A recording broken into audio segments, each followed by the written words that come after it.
जिनका भी date of birth 4, 13, 22 और 31 को आता है, इन लोगों पर ब्लेसिंग होती है माँ सरस्वती की। जिनका भी नंबर 4 है, ये लोग ना दिमाग से बहुत तेज होते हैं, बहुत ज़्यादा शॉर्टकट्स को अपनाने में बहुत जल्दी रहते हैं, क्योंकि कोई भी शॉर्टकट मिल जाए कैसे भी। लेकिन इनकी माँ सरस्वती की ब्लेसिंग है, तो इनकी ज़ुबान जो होती है उससे लोग बहुत जल्दी मान भी जाते हैं।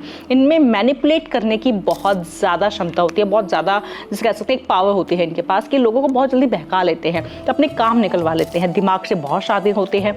ऐसे लोग खासकर नंबर 4 वाले, या तो ये पॉलिटिशियंस बहुत अच्छे पॉलिटिशियंस बनते हैं, क्योंकि जनता इनकी ज़ुबान पर बहुत ज़्यादा बिलीव करती है, या ये कह सकते हैं जिस भी फील्ड में ये जाएंगे बहुत आगे तक जाते हैं, क्योंकि लोगों को कैसे बैलेंस करना है, उनका कैसे माइंडसेट को कैसे कंट्रोल करना है, वो इन्हें बहुत अच्छे से आता है। शॉर्टकट्स बहुत अच्छे आते हैं। ऐसे लोगों को बिजनेस करना चाहिए, बिजनेस में इनका दिमाग बहुत अच्छा चलता है, बहुत आगे जाते हैं ये लोग। जुबान पर सरस्वती है, तो बिजनेस डील करना इनके लिए सबसे ज़्यादा आसान होता है।